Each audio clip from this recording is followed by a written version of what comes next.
नमस्कार दोस्तों, स्वागत है आप सभी का एक नए ब्लॉग में। तो अभी हम फिलहाल बेलसा बीच का आनंद उठाने के बाद निकल पड़े हैं अपनी रूम की तरफ। मेरे रूम तिस्कर में और बेलसा बीच से तिस्कर के इस 32 किलोमीटर के सफ़र में आप सभी का स्वागत है।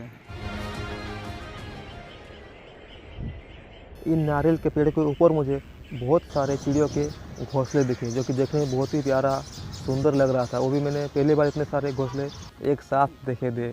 पर मुझे रुकने का मन तो किया, पर मैं वहाँ पर रुका नहीं और आगे निकल के वहाँ से इस भागती हुई ट्रेन को देखने के लिए और इसे ट्रैक करने के लिए इसका पीछा किया मैंने। देखिए आगे मैं कैसे इसका पीछा करता हूँ। एक मालगाड़ी आ रही है उधर से। ये मेरे लिए एक अलग ही एक्सपीरियंस था जब मैं किसी मालगाड़ी का पीछा कर रहा हूँ, और भी अपनी साइकिल से, और इन चढ़ाई वाली सड़कों पर बहुत ही मज़ा आ रहा था उस टाइम। उस टाइम मुझे ऐसा लग रहा था मानो किसी मूवी की शूटिंग हो रही है, जिसमें मैं खुद कैमरामैन हूँ और ये ट्रेन हीरो की बातें किसी विलन का पीछा करते हुए इन हरे भरे जंगलों और खेतों को चीरती हुई आगे बढ़ रही है। मतलब मैं इन शब्दों से आपको बयान नहीं कर सकता हूँ। ये एक अलग ही एहसास था मेरे लिए भाई। पर कोई बात नहीं, आज का दिन मुझे बहुत दिनों तक याद रहेगा कि मैं किसी ट्रेन का पीछा किया था, वो भी अपनी साइकिल से। तो ट्रेन तो निकल पड़ी अपने रास्ते, मैं भी निकल पड़ता हूँ अपनी मंजिल की ओर, बोल तो अपनी रूम की तरफ।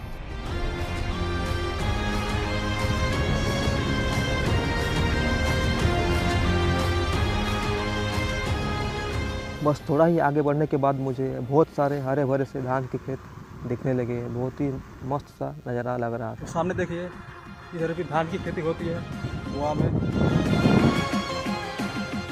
काफ़ी हरा भरा दिख रहा है। इस साइड भी है।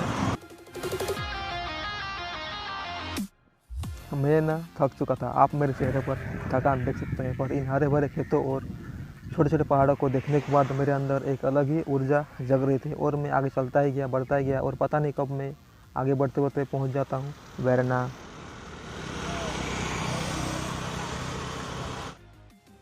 ये मंदिर वैरना में है। वैसे तो वैरना में बहुत सारे मंदिर है, पर ये मुझे रास्ते में मिला तो थोड़ा सा इसको रिकॉर्ड किया। मैं फ़िलहाल पहुंच चुका हूं वैरना। वैरना पूरा कंपनी वाला एरिया है, पूरा इंडस्ट्रियल एरिया है। देख सकते इधर भी कंपनी है और रोड के इस पर भी कंपनी है।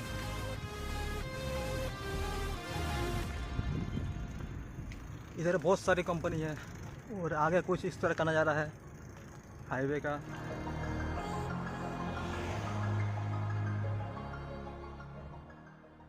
वैरना का हाईवे बहुत ही मस्त है। देख सकते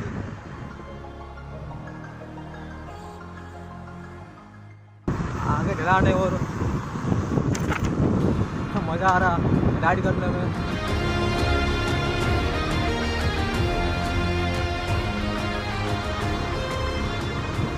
सामने काफ़ी ढलान है यार।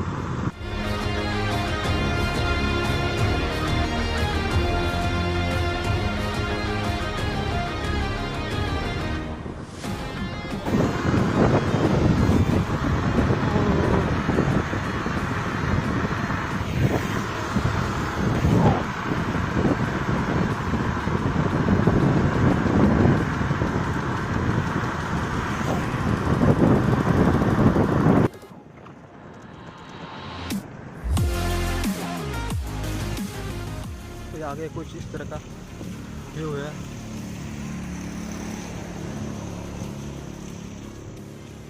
ये अपनी साइकिल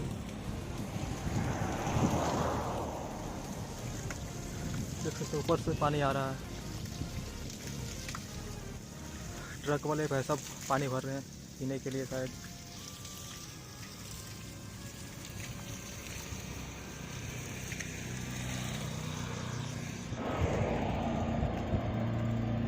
तो चलते हैं आगे की तरफ और आप लोगों को दिखाते हैं यहाँ का पहाड़ी इलाका किस तरह का है। तो आगे देख सकते हैं किस तरह का बहुत ही हरियाली हरियाली दिखाई दे रहा है। और ये कुछ स्पीड ब्रेकर है, बहुत स्लो धीरे चलाए।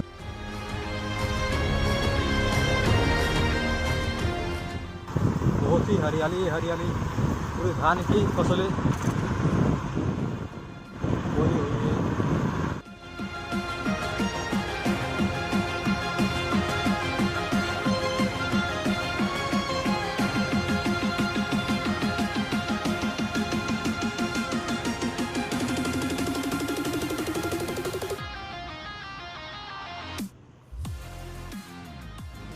तो ये सारे नज़ारे बेरना से थोड़ा आगे है।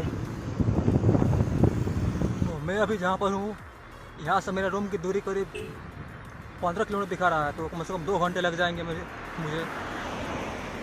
रूम पहुँचते पहुँचते।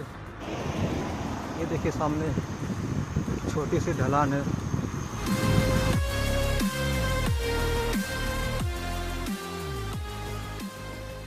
ऐसे ढलान में ना बहुत ही मज़ा आता है, मानो जैसे कोई सामने से एसी या कूलर चालू कर दिया है। बहुत ही मस्त वाली ठंडी ठंडी हवाओं का एहसास होता है।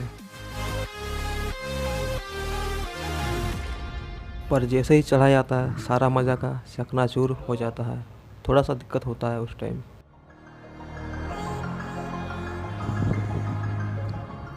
तो चलते हैं आगे की तरफ। रूम पहुँचते पहुँचते मेरे को अंधेरा हो जाएगा।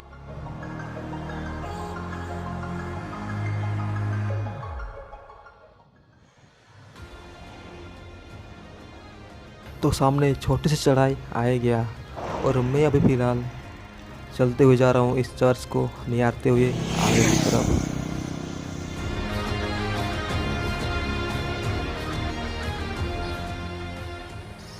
तो अभी शाम के 5:30 बज चुके, फिर भी बहुत धूप है। देख सकते हैं आप लोग मेरे पीछे।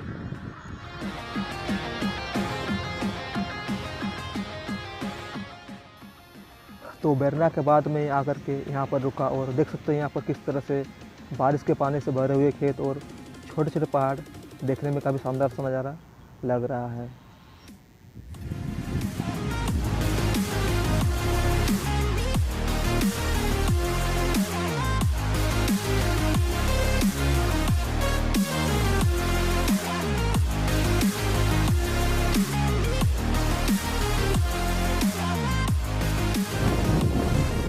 इस ब्रिज का तो नाम मुझे मालूम नहीं, पर इस नदी का नाम ज़रूर मालूम है। इस नदी का नाम है ज्वारी रिवर या जोड़ी नदी बोल सकते हैं।